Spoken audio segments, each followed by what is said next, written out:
E aí, gente? Boa noite. Boa noite. Bom, vamos começar mais um papo de segunda. São 19 horas e 31 minutos. Todo mundo tá vendo que nós estamos de cenário novo aqui, né? Olha que legal, que chique aqui atrás. Nosso modelo pélvico. Também estamos de canequinha, igual o programa do jogo agora. Chique, bala. Meus convidados agora recebem canequinha. Ninguém sabe quem que tá aqui dentro, né? É água, tá, gente? Eu sou uma mulher lactante. Gente, boa noite para quem tá entrando aí. Tô vendo um monte de gente entrando já. Alguns pacientes nossos, pacientes da Mônica, amigos. Prazer receber todo mundo aqui nesse papo de segunda de hoje, que eu tenho uma convidada pra lá de primeira, né? Essa pessoa linda aqui, Mônica Nardi, obstetra, uma grande colega, mãe, que mais? Dona de casa. A gente faz de tudo. Faz de tudo um pouco, né? Igual a gente mesmo. Na verdade, ela cozinha muito, gente. Adora cozinhar. Isso é a única coisa que eu não faço. Gente, é um prazer receber a Mônica aqui e pra gente conversar sobre várias coisas, e todo mundo que se sentir à vontade pode fazer pergunta, né? Vai ser um prazer a gente responder, tá bom? Queria que você falasse um pouquinho de você, Moniquinha. A gente se conhece há muito tempo, né? A gente tem uma caminhada longa aí, né? Eu acho que... nem sei quanto, uns 10 anos, acho. 10 anos que a gente se conhece. Eu tenho 12 anos de formado, né, na obstetrícia, e essa caminhada, eu acho que essa conexão, essa empatia já vem de uma caminhada de tentar fazer alguma coisa diferente, de longas datas, né? Eu lembro Sim. quando a gente dava plantão na maternidade Contagem, a gente tentando ali, Verdade. passinho de formiguinha, fazer algo diferente nos plantões. Mudar a assistência, né? Mudar a realidade da assistência, né? E nadava meio contra a maré, né? Nossa, no Otaviano também, né? No Otaviano, eu vivi isso muitos anos também, assim, me sentindo meio peixe fora d'água ali, tentando fazer algo diferente. E a gente vai aos poucos se encontrando, juntando, né, com pessoas que pensam iguais a gente, que tentam fazer uma assistência mais respeitosa. Eu acho que é por aí. Com certeza, eu acho que é isso mesmo. Bom, gente, todo mundo que acompanha a gente, acompanha a Mônica, né, sabe que ela viveu uma experiência de VBAC, né, que é o parto vaginal após cesariana, sigla em inglês, né, VBAC. Toda vez que você for olhar, nós estamos chegando aí em 37 telespectadores, né, toda vez que você for pesquisar sobre parto vaginal após cesariana, você vai encontrar lá a sigla em inglês, então é VBAC, né, Vaginal Birth After C-Section, né, ou Cesárea Section, que é o nome da cirurgia em inglês. Então, a gente pode encontrar também, às vezes, PNAC, né, que seria a sigla em português, parto normal após cesariana, mas é muito pouco seguida, menos frequente, né, então tem muito material nas redes sobre, né, mas ainda é um mito, ainda é um receio, um tabu na nossa sociedade. Por muito tempo ouviu-se dizer que uma vez cesárea, sempre cesárea. Né? E é isso que a gente tenta desmistificar um pouco. E eu tive a oportunidade de ver um alemão, o Frank Lauer, falando sobre no Ciaparto de 2010, se não me engano. 2014, perdão. Primeiro Ciaparto, 2014. Ele falando que, na verdade, essa frase foi tirada do contexto, né? Porque ele quis dizer que o once cesarean, always cesarean, quer dizer, uma vez cesárea, sempre cesárea, era de que indicou a cesariana, não volta atrás. Entendeu? Assim, uma vez que você indicou uma cesariana, não volta atrás. Porque se existir uma indicação, você tem que pensar no parto adequado, no bem-estar do binômio. Então, pensou na cesariana, não volta atrás não, continua com o propósito, porque se já deu a dúvida se nasceria normal ou não, é preferível não arriscar. E isso acabou sendo deturpado, replicado de uma maneira diferente aqui, e aí ficou essa coisa, não, uma vez que foi cesariana, tem uma cicatriz uterina, então não podemos ter outra cesariana. E a gente sabe que não é bem assim, né? Então eu queria que você falasse da sua gravidez, que a gente sabe que teve também todo um contexto. Né? Eu sou mãe de 3, né? Tive 3 gravidezes. A minha primeira menina tem 4 anos, é a Laís. Uma vontade muito grande de parir. E, por ironia do destino, ela ficou pélvica. E na época eu até procurei sobre versão cefálica, não fui muito apoiada. A gente grávida fica vulnerável, né, emocionalmente, né? Mesmo sabendo dos riscos e benefícios, assim, eu não tive muito apoio nem do meu marido, nem do obstetra. Laís tinha sido FIV, então teve todo um contexto de alto risco. A gente acabou optando pela cesariana. Que, né, é uma coisa que eu sempre falo para vocês, né? Assim, quando as mulheres, vocês estão grávidas, assim, é um turbilhão de hormônios, né? Então, assim, vocês estão frequentemente muito vulneráveis. Então não é nenhum pecado a mulher estar se sentindo com medo ali naquele momento e às vezes tomar uma decisão. Isso não te faz menos mãe. Não, de jeito nenhum. Assim, isso foi muito bem resolvido para mim, assim.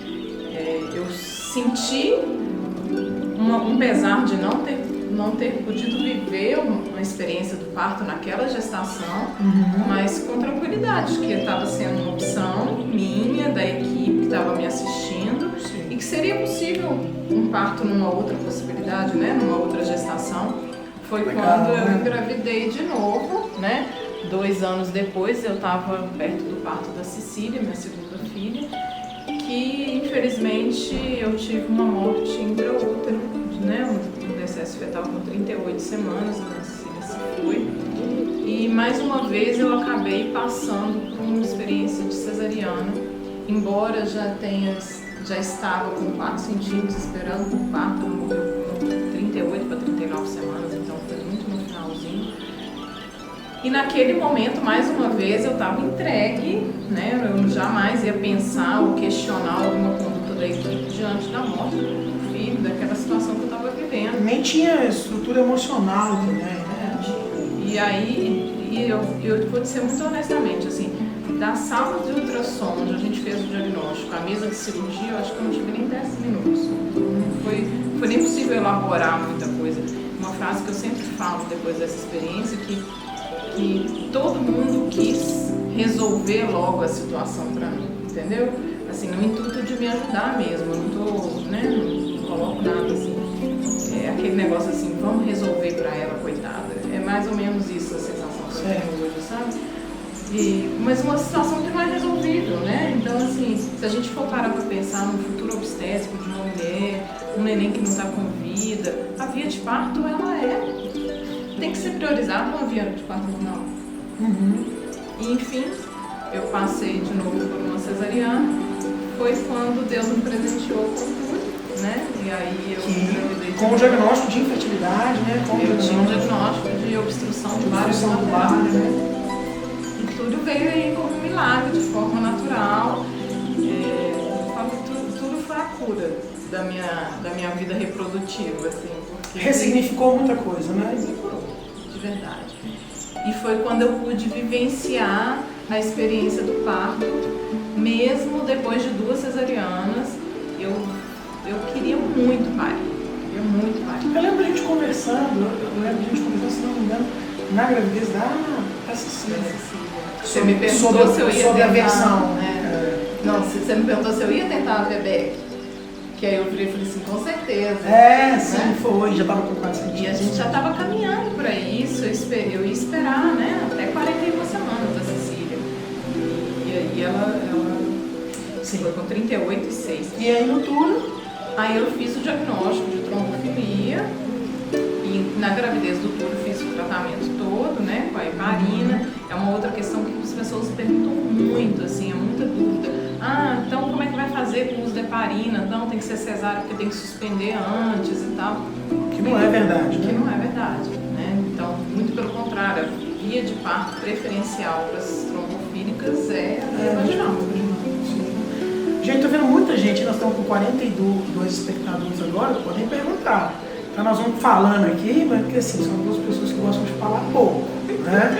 Pouco parecido também os dois, né? Então a gente vai falando, mas quem quiser perguntar alguma coisa, aproveita que eu tô aqui, aqui, ó. A Mônica tá aqui para poder responder tudo. E aí? Aí o Túlio veio e aí você entrou em trabalho de parto. Na verdade eu queria muito parir, eu tinha uma certeza muito grande no meu coração, mas um medo de ficar esperando entrar em trabalho de parto. Então, quando as pessoas me perguntavam qual a minha via de parto, se eu ia tentar parto normal, eu não queria ficar rendendo muito esse assunto porque eu tinha um medo real de esperar, pelo fato do que aconteceu com a Cecília. Claro. Mas eu não tinha medo do parto. Hora nenhuma eu tive medo do parto. Assim, risco do parto, porque uma ruptura uterina. Não tinha, porque a evidência científica disso é muito clara, né? O risco é baixo, é 1%. Né? Que se... 1% das VBACs, né? Preciso que se fale, né? Das experiências. Bom, falando nessa estatística, quem tiver interesse, existe um livro de uma holandesa, né, que é esse livro aqui, ó. Você encontra fácil, né, aqui, ó, Parto Natural mesmo após uma cesariana.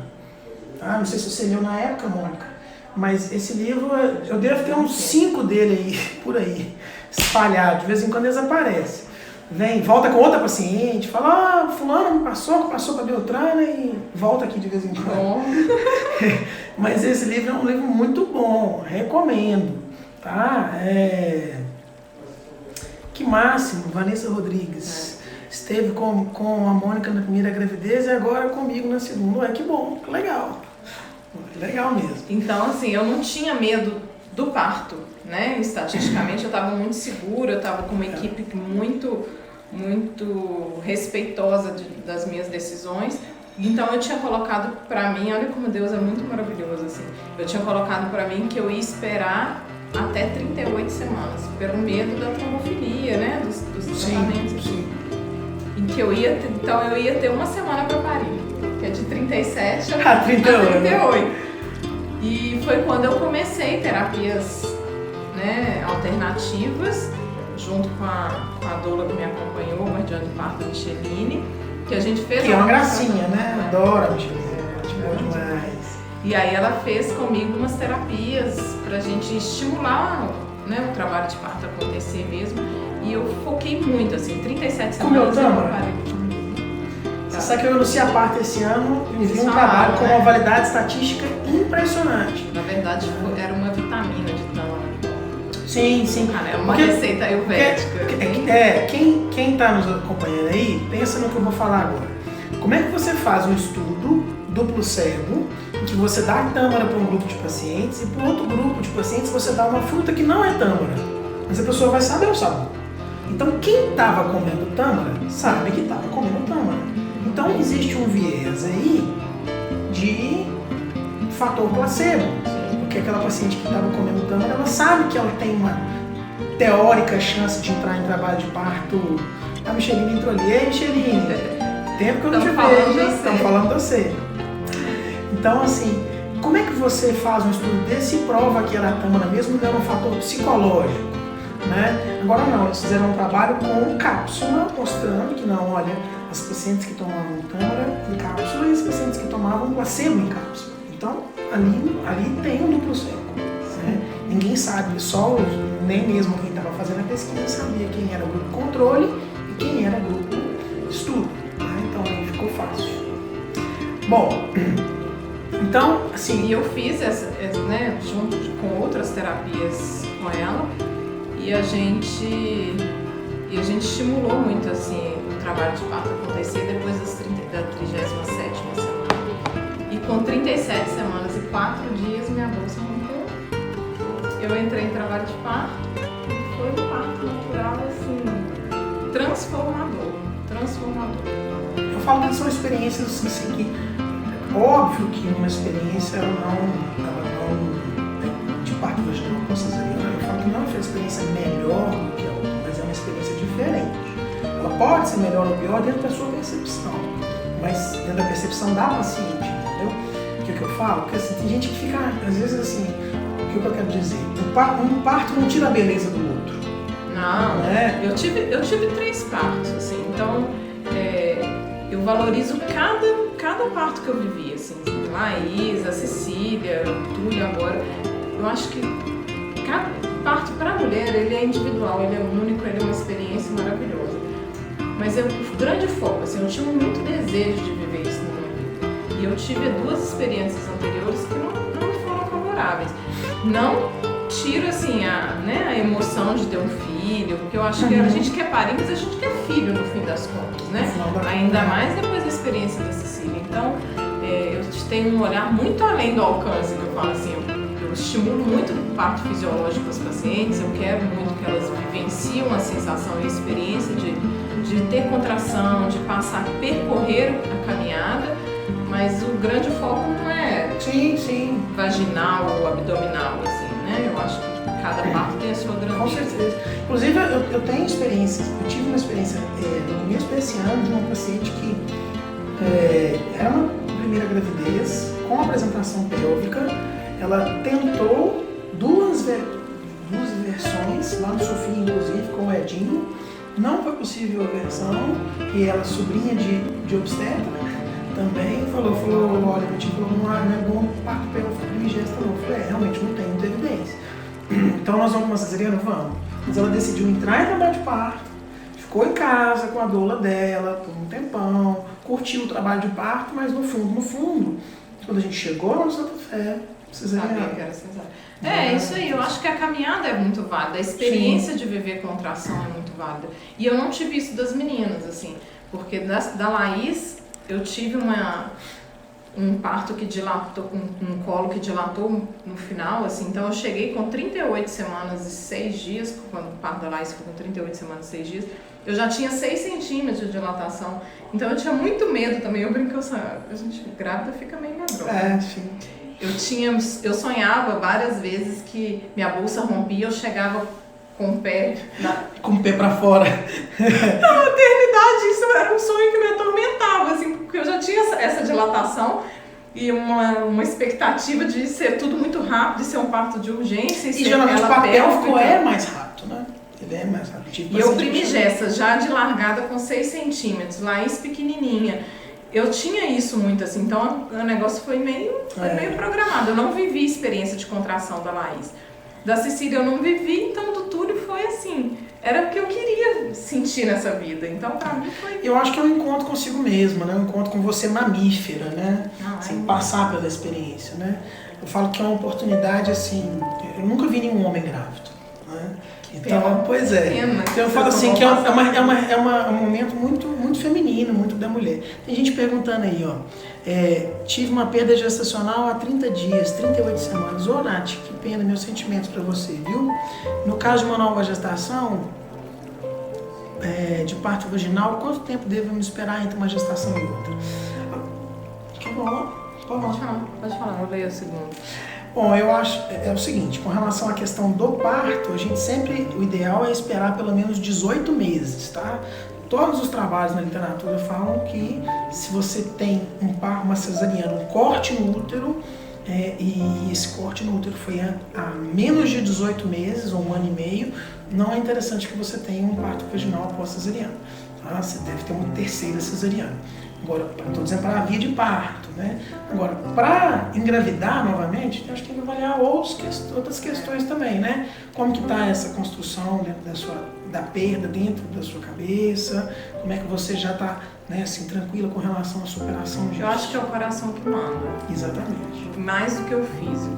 Eu acho que a gente tem que viver bem, elaborar bem o processo do luto, né, da perda, para não haver transferência de uma gestação para outra, para não haver, né, para receber um novo filho com uma nova energia, para que não seja carregado tanto de medos e frustrações e transferências mesmo, né, dessa carga, mas é o coração que vai estar pronto para dizer. Bom, mulheres que têm parto normal natural, seguramente terão um parto normal na 2ª gestação? Não.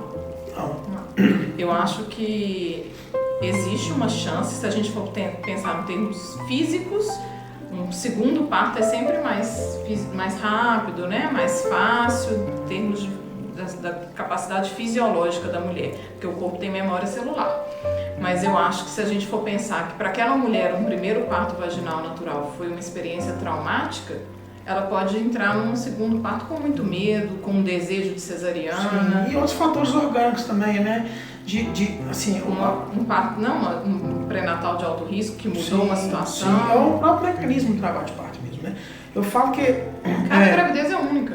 Cada gravidez é única e o processo de parto é único. Tô vendo que a Micheline está aí, nós tivemos uma assistência lá no Neo Center que foi assim, um segundo filho, que chegou com 7 centímetros na maternidade, vai ser tranquilo, vai ser sossegado, e nós fomos ficando, e teve que rebolar, quer dizer, o processo de passagem pelo canal de parto, que é um canal tortuoso, um canal difícil, daquele bebê, especificamente, foi mais difícil. Então, houve a necessidade do corpo ir trabalhando esse projétil, né, o feto fletido dentro da pelve da mãe para ele ir passando. Eu falo que nós temos, nos outros mamíferos todos, uma facilidade muito grande de parir, né? Eu brinco que... Nosso racional atrapalha demais. O nosso problema é que nós nos tornamos inteligentes, então houve uma encefalização na raça humana, na espécie humana, né? E o bipedalismo, né? Então a gente ficou de pé. Então assim, todos os outros mamíferos, eu brinco que o obstetra gorila ia morrer de fome. Porque a cabeça do gorilinha é desse tamanhozinho, e a pelve da gorilona é desse tamanho. Então ela faz assim, agacha, se bobear, ela mesmo pega o macaquinho e tira. Não, você vem cá te ajudar a parir? Não preciso não, pode deixar. Então nós não, assim, o diâmetro biparietal, a Moniquinha gostou do meu modelo aqui, né? Eu botei ele aqui. Mas então assim, o diâmetro da cabeça do bebê aqui, o maior diâmetro da apresentação, que a gente chama de diâmetro biparietal, ele tem 9. Pega um ultrassom seu aí com 39 semanas, com 40 semanas, e lê lá para você ver. Ele tem 9 centímetros, né?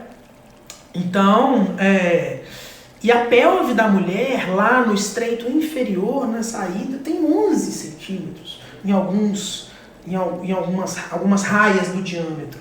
Então são 2 centímetros de folga, é muito pouco, né? Assim. Também não é. Então o organismo, o bebê ele vai como se fosse enjambrando, né, no canal de parto para passar. Então por isso que o parto na espécie humana ele é dificultoso, né? Mas não é uma coisa que não tem, assim, tem que acontecer, afinal de contas nós estamos... Tem que testar bastante. 6 bilhões de pessoas no planeta. Tem uma pergunta ali falando sobre, né, 39 semanas, está aguardando um bebê, mas que a obstetra diz que tem que ser tudo muito espontâneo, que não pode ser induzido.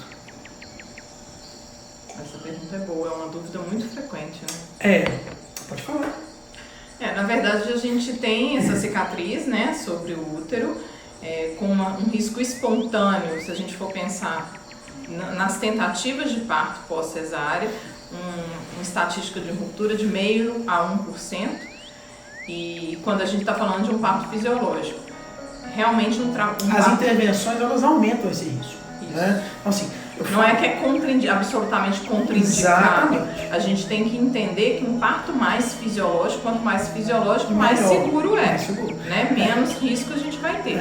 Se a gente vai entrar na estatística, tipo assim, então precisou de uma analgesia, aí às vezes a analgesia, uma intervenção puxa a outra, vai precisar de uma ocitocina. Então, assim, a ocitocina tem uma meia-vida muito rápida, então ela é mais segura do que o misoprostol, por exemplo. O misoprostol está mais contraindicado mesmo, né? E eu falo assim, que o parto realmente, assim, às vezes interpretação, às vezes comunicação não é o que um fala, o que o outro entende. Então, às vezes a sua médica quis dizer que... Às vezes a sua médica disse que tem que ser um parto redondinho, no sentido de que ela não está querendo desconstruir o seu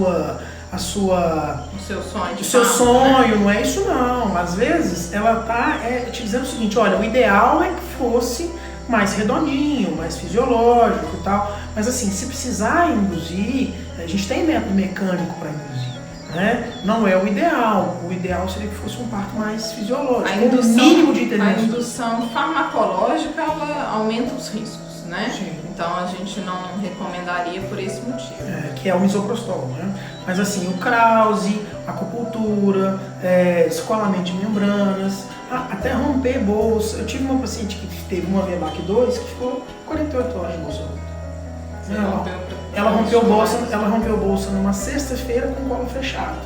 Ela teve aqui na clínica, eu desci lá embaixo, fiz ultrassom, falei com ela, falei assim, olha, eu acho que é uma bolsa rota. Assim, tinha muito líquido ainda lá dentro no ultrassom, mas tinha um líquido que escorria, assim, pelas pernas, que sugeria muito bolsa rota. E aí ela falou, então tá, então vamos aguardar, vamos esperar. Porque com o copo fechado, nós vamos fazer o quê? E aí, ela tinha 2 cesarianas anteriores. E aí ela foi esperando, entrou em trabalho de parto. Entrou em trabalho de parto e nasceu no domingo na hora do jogo do Galo. Pra me tirar do jogo. Pra valer o bebê. Pra valer. Eu tinha muito isso, assim, uma analgesia é um ponto muito, uma questão muito forte na minha assistência, assim, eu não tenho nenhum preconceito contra a analgesia. Eu levanto bandeira de que parto natural tem que ser natural. Sim. Eu sou muito tranquila. É prazer pelo prazer de parir, né? Mas assim, pra mim eu tinha isso muito claro, que se eu tivesse a oportunidade de entrar em trabalho de parto, que eu não ia solicitar analgesia pelo medo da intervenção me proporcionar um risco maior e acabar virando cesárea de novo. E aí foi esse meu grande objetivo. Assim, você já viu uma uterina com cesárea anterior? Eu também já vi uma. E exatamente com analgesia. Né? Assim, com analgesia. Chegou com 7 centímetros, eu era plantonista na maternidade da Unimed ainda. Chegou com 7 centímetros, Dr. Pablo, lá da clínica Dália, um grande amigo, estava no plantão comigo nessa época, internou a paciente e falou, ela quer analgesia. Ela tomou analgesia, útero rompeu. Exatamente o que aconteceu. Assim, na verdade, eu já vi outras como residente, como plantonista, mas de paciente minha, de minha assistência, foi até recentemente. Eu até fiz um post lá no meu feed falando mas foi muito clássico, assim, ela chegou com 5, 6 centímetros, agora não sei. Rompeu, subiu a apresentação? Não, fez a... Você já percebeu? Né, na hora que a gente entrou, tava lá o útero. Mas não é igual as pessoas também pensam assim que, nossa, o risco de explodir o útero vai morrer, não é isso. A gente numa assistência acompanhada, mas bem acompanhado, dá tempo. Dá tempo, então o útero rompe um pedacinho ali, de abril realmente, mas ainda a gente tinha um BCF estável, a gente entrou, foi uma cirurgia, mudou os planos, mas não foi nada. Justamente. Né? Então é possível tentar também com alguma equipe assistir. Mônica, tive uma cesárea 4 anos atrás, 2 partos normais, 2010 e 2019. É possível que na próxima gestação tenha um parto normal novamente? Sim, com uma cesariana anterior. Você está ganhando de 2 a 1. E também não é assim, tipo, uma cesárea. Estou encostando aqui. Uma cesárea, um parto, né? E um parto, ou então ao contrário, um parto primeiro, depois uma cesárea, independente, né? Cesárea anterior é cesárea anterior. Independente da ordem. Estou com 39 mais 1. A gravidez gemelar até o 5º mês, mas o coração do bebê 2 parou de bater. Hoje está atrófico com 6 centímetros. O que está com 6 centímetros? A dilatação sua? Não entendi. Depois você manda pra gente, que eu não entendi. Eu vou pular essa por enquanto. Você formular melhor aí. Qual a diferença de analgesia para anestesia? Olha só, analgesia de parto, aliás, uma paciente hoje veio me falar isso, Mônica. Deixa pra cá que você tá só com metade aqui pra cá aparecendo. Que a amiga dela falou que no parto dela deram pouca anestesia nela e que ela sentiu o bebê passar. Eu falei, graças a Deus. Que bom, né? Esse é o objetivo de uma boa analgesia de parto. Porque a analgesia não é para anestesiar, né? A anestesia é de cesariana, ali para daqui para baixo. Fica bloqueada para a gente poder trabalhar sem você sentir dor. Agora, analgesia de parto bem feita é diminuir um pouco a dor. Nossa, nem me fala das não feitas, né? É diminuir um pouco a dor para tornar mais tolerável aquele momento, mais prazeroso aquele momento. Mas não é tirar 100% a dor. Na verdade, ela vai reduzir a percepção sensitiva sem bloquear a parte motora. Então, a intenção é que você mantenha a contração, percepção, tudo. Vou ter que assistir depois. Ventania fazendo a net travar. A minha tá travando, gente? Ou todo mundo tá conseguindo ver? O bebê que morreu está com 6 centímetros e sem sinal do trabalho de parto. Não, então esse DCS é um DCS antigo, né? Olha só. Parece ser de primeiro trimestre. Um DCS que aconteceu com poucas semanas, é isso? Mônica, isso é legal. Alguma dica para suportar a dor? Eu acho que a gente tem uma infinidade, né, de métodos não farmacológicos aí para aliviar a dor. Para mim, eu acho que cada mulher tem que se encontrar nesse momento. Então, tem mulher que vai curtir a massagem, tem mulher que não gosta de ser tocada, tem mulher, né? É muito individual. Para mim, a água foi um grande aliado. Eu fiquei, né, no chuveiro, na água até. E a gente tem evidência, né? Que é uma das evidências mais fortes. Mais fortes, né? 40% a menos de mulheres solicitam. A cada 10 mulheres que solicitariam analgesia, se você colocar elas na água, 4 não vão solicitar analgesia. Então, assim, 40% de redução. E olha que o meu nem foi imersão, não. Foi só chuveiro. Não tinha. Foi no PPP. Tava sem banheiro. Tava sem banheiro. Mas a água pra mim foi bom. Mas eu acho assim, você entrar com uma equipe segura, entrar focada, eu acho que ter um acompanhante, né, uma doula, alguém pra te dar esse suporte. Acompanhante, tá bom. Então, assim, equipe de confiança, acompanhante te apoiando, né, um marido te apoiando, uma mãe, alguém que esteja com você ali, com você de verdade, empenhado. Imersão em água e doula. Assim, na literatura, são as 5 coisas que têm evidência comprovada de que tem uma analgesia não farmacológica. A presença de um acompanhante que te dê suporte emocional, a presença de uma doula. Se eu fosse para falar dos 5, qual que eu acho que é o mais importante para quem quer uma parto natural, né? Quem não quer uma analgesia, tem uma doula. Né? Eu acho que é fundamental. Doula. A gestante saber o que ela vai passar, quais são os processos. Porque uma coisa é você sentir uma dor de barriga e falar assim, ai meu Deus, será que é apêndice? Será que é uma úlcera? Você fica morrendo de medo. E o medo, ele aumenta a sua dor, o cortisol, vários hormônios. Diminui a sua tolerância à dor. E, com certeza, uma equipe treinada falando todo mundo a mesma língua. Né? Quando você entra numa equipe, todo mundo na equipe está falando, se te empoderando. Isso aí não sou eu que estou falando, não é a Mônica, isso está lá no literatura. Essas são as coisas que realmente comprovadamente diminuem. Mas tem outras, acupuntura, TENS, a liberdade de movimento, né? Massagem, tudo isso pode favorecer. Anestesia pode atrapalhar o parto? Anestesia pode atrapalhar o parto? Já vamos responder essa. Qual o intervalo interpartar seguro no parto natural? E aqui em cima fiz uma cesariana há 1 ano e meio, estou com 38 semanas, posso fazer normal? A gente dá para poder responder as duas, né? Então assim, o intervalo é no mínimo 18 meses. Então para a Graziele pode sim, tá? E a outra que perguntou se a intervalo pode trabalhar no parto? Pode responder, fica à vontade. Difícil essa, né? Depende. Pode, assim, nem sempre. A gente tem situações de que uma analgesia vai melhorar, vai dar mais conforto e o parto vai acontecer da mesma forma. A gente está falando de um primeiro parto ou de um bebê, né? Porque aí a gente tem que entender que no primeiro parto é muito mais seguro a gente trabalhar com analgesia. Aconteceu a analgesia, a gente corrige, dá um tempo, faz coloca uma ocitocina se necessário, às vezes faz uma lobotomia, né? A gente tem técnicas para correção desse padrão que desacelerou se por uma acaso a analgesia atrapalhou. É verdade. Eu gosto sempre de falar o seguinte, qual que é a indicação de analgesia? Desconforto com a dor. Porque doer vai. Mas pode ser uma dor que nesse momento não está desconfortável, ela está tolerável, você está bem com a sua dor, está ali com o prazer de receber seu filho, aquela emoção, aquela ocitocina, aquela endorfina, está te produzindo uma analgesia.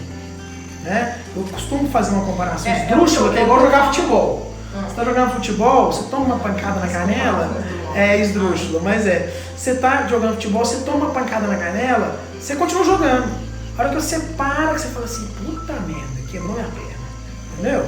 Então, assim... É o que eu falo muito. É uma coisa, você tá no calor do parto, mas você conseguiu natural. Eu falei, gente, eu tava tão focada, que eu queria viver aquela experiência até o último minuto. Eu tinha tanto medo de viver de novo uma cesariana, que aquelas contrações, por mais dolorosas que sejam, eu tava de boa com elas, entendeu? Entendi. É isso que eu tô falando. Então, assim, dor... mas sem desconforto com a dor. Então não teve indicação de analgesia. É isso que eu tô falando. É. Agora, senhora, chegou na maternidade com 2 centímetros, tem desconforto com aquela dor, nós vamos tentar barganhar, falar, olha, se tomar analgesia agora, pode ser que isso vá mudar um pouco os seus planos, né, de um parto vaginal sem intervenções, ou de um parto inclusive vaginal, porque dependendo do grau de analgesia, você pode inclusive ter uma conversão para cesariana, né, por hipotensão, por um monte de complicações que podem acontecer. Então, assim, sim, É porque as pessoas confundem muito assim, esse negócio de parto humanizado, tem que sentir dor, Deus me livre. É porque as pessoas às vezes não entendem que às vezes a mulher está tão empoderada com aquela situação, com a vivência, ela quer tanto viver um parto, ela está tão amparada pela equipe, pelo marido, ela construiu uma caminhada junto, porque ela quer viver aquele trabalho de parto, ela quer sentir as sensações. Isso não vai expor o filho dela a risco. É isso que eu falo, assim, mais riscos, né? Se for bem acompanhado. Não, mas eu falo assim, tem que sentir dor para ser parto humanizado. Não, às vezes a sensação, ter a vivência da dor ali, né? Sentir as sensações dolorosas, é até uma escolha da mãe, né? Eu falo que parto humanizado também não é abrir mão de nenhuma tecnologia, não é abrir mão de nenhuma segurança no parto. É isso que eu tô falando, entendeu? Porque o pessoal confunde, acha que parto humanizado, então tá bom, então vamos lá pra OCA. Não é isso. Né? Nós vamos parir no hospital, com segurança, com evidência, fazendo uma vigilância fetal conforme os protocolos. E nem abrir mão das técnicas de alívio de dor, farmacológicas ou não farmacológicas, né? Exatamente. Então, inclusive, a analgesia, ela também é. Vamos explicar melhor. Um dos decessos está com 6 centímetros e a outra bebezoca está ótima. E a questão é saber se existe evidência. Não precisa induzir, então. Se o bebê está bem, não precisa induzir. Agora, não é uma consulta médica, tá bom? Porque nós não estamos vendo seus exames, não estamos vendo nada. A maioria das complicações que a gente tem aí são complicações relacionadas à atitude de coagulação, né? Ao fibrinogênio e tal, então tem que fazer um acompanhamento de perto, que é um de bebês muito pequenininho, mas foi, né? Então tem um material genético aí que não é seu, que pode estimular problemas dentro do seu organismo, ok? Até quanto tempo que a gente espera um VBAC? 40, 41? A mesma coisa. Não muda, né? Não muda a não nada. ser que você tenha um acompanhamento de risco, alguma situação que indique interrupção antes desse prazo. Dor vira sensação. Mentalizar que as contrações são em aproximação do filho. É o que eu sempre falo isso, né? Assim, cada contração está trazendo seu filho. Exatamente. Pensa nesse momento. É o que eu sempre falo. Pensa nesse momento como um momento de chegada, de alegria, de felicidade. Tá doendo, mas não necessariamente você se sofrer com essa dor. Com o paciente com trombofilia, vocês realizam? Olha eu aí. Trombofílica. Não só realiza a assistência, né? Eu falo sempre de realizar a assistência, como também já passou por uma assistência. Tá bom? Bom, gente, e engraçado isso, sabe, Mônica? Eu queria fazer um comentário, porque muita gente fala pra mim assim, poxa, mas vocês ficam forçando o parto normal demais, com um monte de situações que era muito mais fácil operar o paciente. O que você pensa sobre isso? Eu vi esses dias uma estatística da OCDE, né, daquela organização dos países desenvolvidos, que tem lá taxas de cesariana na Islândia, na Suécia, na Suíça, nos Países Baixos, 15, 16, 18%. Taxa de cesariana no sistema suplementar de saúde do Brasil, 82%. Será que, para quem sabe ler, eu pinguei a letra, né? O povo adora coisa que vem de fora, né? Vai para o exterior, traz pouco de fora, traz aquilo de fora, não é? Importa vários modelos do lado de fora, mas será que esse modelo de assistência deles está errado? Nós é que estamos certos de sair enfiando zíper na barriga dos outros? O que você tem para poder acrescentar nisso aí? Eu acho que se a gente for pensar no termo business, indústria, pra gente, obstetra, é muito mais fácil ali fazer 5 cesarianos no mesmo dia, né? Do que passar uma madrugada inteira, largar a filha amamentando em casa com o marido, uma babá, logística de deixar não sei aonde, sair de madrugada. Eu acho que é só quem acredita muito na fisiologia, Na quem mulher. respeita, quem tem uma linha de pensamento de que realmente quer fazer uma assistência de verdade, é que vai entrar nesse meio, porque em termos de vista práticos e financeiros... É verdade, é verdade. Sim, na verdade eu falo que assim, essa questão, eu não entro, eu respeito todos os colegas e obstetras também, e eu entendo perfeitamente essa situação, de que o também, sistema não, tem que mudar. Exatamente, eu acho que isso já é uma cultura muito enraizada. Eu acho que enquanto junta fome com vontade de comer, tá tranquilo, né? Eu acho que assim, as mulheres que buscam por uma cesariana e tem a cesárea agendada no sábado de manhã com a família inteira assistindo, Tá feliz com isso? Que bom! Tá tudo certo. Agora, o que me deixa realmente muito frustrada é aquela mulher que busca por um parto vaginal e alguém amputa ela, amputa esse desejo dela, a oportunidade de mina a qualidade, mina a confiança dela e assim, sabota o parto. Sabota que ela pode parir, né? Exatamente. Isso que é realmente uma coisa. Eu acho que toda mulher que gostaria, né, de ser mãe merece a oportunidade de viver uma experiência de parto, entendeu? Sim. Independente de desfecho, porque a gente sabe que a obstetrícia é uma caixinha de surpresa mesmo, mas pelo menos que ela tenha o direito de viver um trabalho de parto, de viver a contração, de respeitar o momento do filho dela, entendeu? Eu acho que... Nós estamos com um pedido aqui de uma pergunta que eu acho que é importante, que eu fiquei com medo dessa grávida que nasceu na porta da igreja, gente. Poderia ter sido feito algo para evitar? Eu estou com isso na cabeça, eu vou falar, porque é uma coisa... uma pré-eclâmpsia, não é? Em São Paulo, se não me engano, uma mulher que teve uma pré-eclâmpsia e estava casando, inclusive, e aí faleceu, teve uma eclâmpsia, uma coisa assim. Gente, nós temos que pensar que essa é a exceção da exceção. Né? As pessoas gostam de falar porcaria para grávida e gostam de... Eu estava vendo a novela agora, passando aqui no consultório, e estou vendo lá falando sobre gravidez, porque a mãe correu risco, porque não sei o quê. Então, assim, essa teoria da catástrofe, que tudo vai dar errado sempre, ela sempre vende.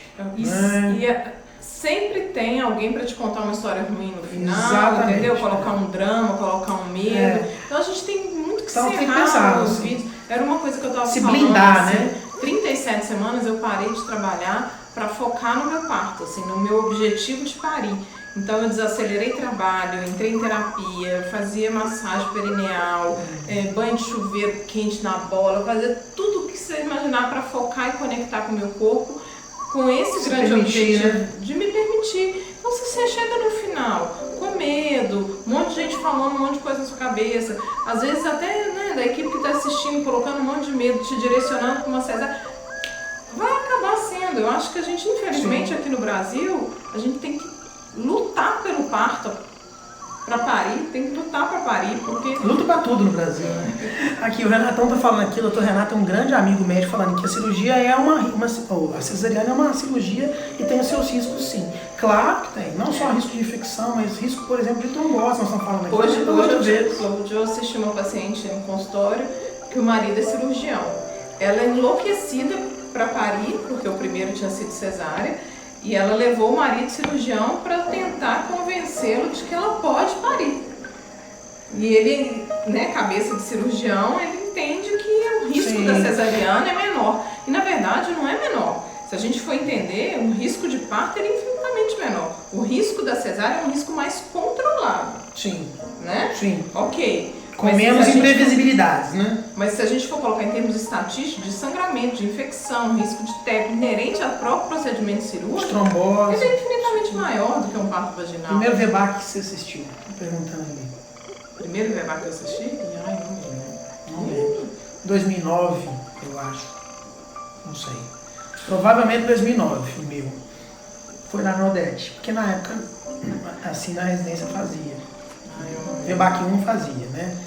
Eu acho que deve ter sido na residência, mas aqueles que chegam nascendo, né? Se tivesse oportunidade, talvez a gente operaria. Teria indicado. Mas assim... Mas a caminhada é essa. Eu acho que a gente está buscando melhorar. Muito do que a gente aprendeu em época de residência, a gente sabe que não é verdade. A medicina é uma verdade inconstante. A gente tem que estar nessa vida para evoluir, né? Não sei. Eu acho que que ficar parado lá no que eu aprendi assim, vou fazer assim o resto da vida, é que tá errado. Eu acho que quem aqui que formou né, mais de 10 anos atrás, nunca fez um Cristeler na vida, nunca fez... Sim. Isso acontece. Eu acho que a gente tem que ter consciência de que pode ser melhor, uma vez eu estava numa mesa e estava lá a Melânia Amorim, né? Todo mundo conhece, é uma grande defensora da mulher, enfim, é uma grande contribuidora da Cochrane Library, quer dizer, tem vários artigos publicados, inclusive a maioria deles sobre epistomia.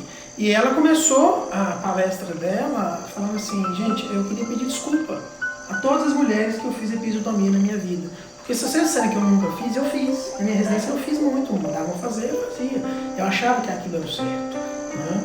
Então é isso. Como muitas outras coisas, né? Intervenções que a gente fez e aprendeu. Exatamente. E hoje a gente busca entender de que é necessário e que não é necessário e busca fazer uma assistência melhor. Eu acho que respeitosa, eu acho que caminhamos. Assim, ninguém é dono do saber. Né? Ninguém nasce sabendo. Ninguém nasce sabendo, ninguém é dono do saber. Então assim, a cada dia você aprende mais. Vamos pegar uma última aqui que a gente já está chegando no finalzinho, gente. Minha amiga com cesárea agendada porque o médico disse o fato dela ser mãe, dela ter sido uma cesárea, ela também iria conseguir ter parto normal. Porque a mãe da paciente, a avó, realmente não tem evidência não, pelo menos nenhum que eu conheço, né? Acabamos de falar. Família de parideira é bom, né? Quando a gente escuta essas histórias, tipo assim, minha mãe teve parto normal, minha tia parto normal, não sei o quê. Porque eu acho que é uma mulher que já cresce no meio de que... Ela é empoderada, que ela é capaz, que ela é possível, que a minha né? família é de parideira, é possível, já vê experiências positivas. É muito triste aquelas histórias da família, não, todo mundo foi cesárea, ela já vem com medo inerente ao procedimento, né? A fisiologia, o parir. Então isso pode acontecer, mas se a gente for pensar em termos de vista físico, cada uma é uma, né? Com certeza. Ô, gente, que pena, tá acabando. Né? A gente queria ficar aqui bem mais tempo. Eu vi que o Renatão perguntou sobre lúpus ali, eu prometo que eu vou chamar a Mônica para vir aqui de novo, pra gente tomar um café de novo e falar só sobre gravidez de alto risco. Que hoje o papo era sobre parto vaginal após cesariana. Né? E a história linda do Túlio, a história de vocês, da sua família, tenho certeza que foi uma celebração de vocês 5, né? Da Laís, da Cecília lá de cima, né? Olhando por vocês, e com certeza foi uma chegada linda. Eu vibrei muito por você, queria te dizer isso, te confessar isso, que eu fiquei muito feliz, me emocionei muito quando eu vi que você tinha conseguido, porque eu acho que vocês ressignificam esse lado fêmea, mamífera, mulher, quando vocês têm essa oportunidade de passar pelo trabalho de parto.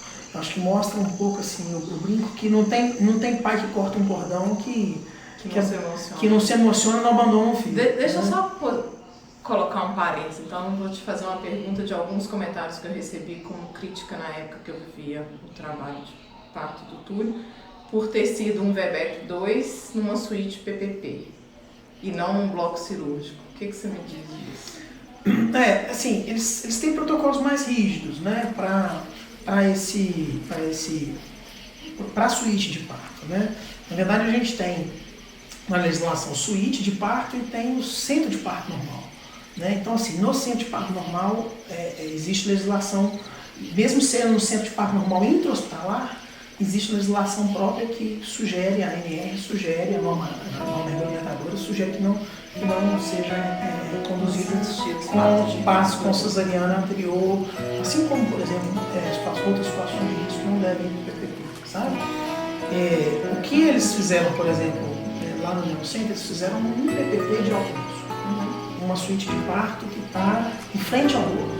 Porque se você for pegar mais amplamente essa discussão, o que a OMS coloca? Qual é o lugar de parir? O lugar que a mulher escolhe. Né? Então, assim, a equipe deve dar suporte para a mulher escolher onde ela quer parir. Que seja que ela fale assim, eu quero parir na casa. Entendeu? Então, assim, é outra discussão, né? Não vamos entrar nela aqui, senão não acabamos hoje. Mas a grande verdade é que é o que a OMS fala. Então, você tem uma organização mundial, sabe? Não estou falando de normas regulamentadoras de Brasil, né, nesse sentido. Quando eu estive na Inglaterra, lá eles conduzem. né? Quarto de alto Quarto de alto risco no PPP. Mas quem toma conta dessa assistência não é a EL, é a equipe dos médicos. Eles têm lá como se fosse um residente, né? São todos já obstetras, mas eles têm um escalonamento, né? O staff 1, o staff 2. Mas você conduziria o bebê? Eu conduzi lá no Materneiro. Quando você tiver lá. A suíte foi onde eu Porque a suíte é do PPP, do lado, é um bloco praticamente. Assim, Né? então assim, não pode ficar limitado também, né? Com certeza. Ô, gente, que pena. Prometo que eu vou deixar salvo aí nos destaques, tá? Nos stories, e vou também depois colocar lá no YouTube, tá? Para quem quiser.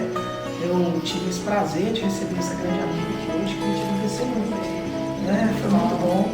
E assuntos gostosos passam rápido. Pois é, passou rápido, mas espero que você volte. Vou convidar. E vou lá também, lá no você tá de casa nova, casa linda. Parabéns aí. Espaço muito gostoso, buscando acreditando mesmo nessa equipe multidisciplinar, da gente estar junto e crescendo com o movimento da humanização. Vai ser um prazer, tá?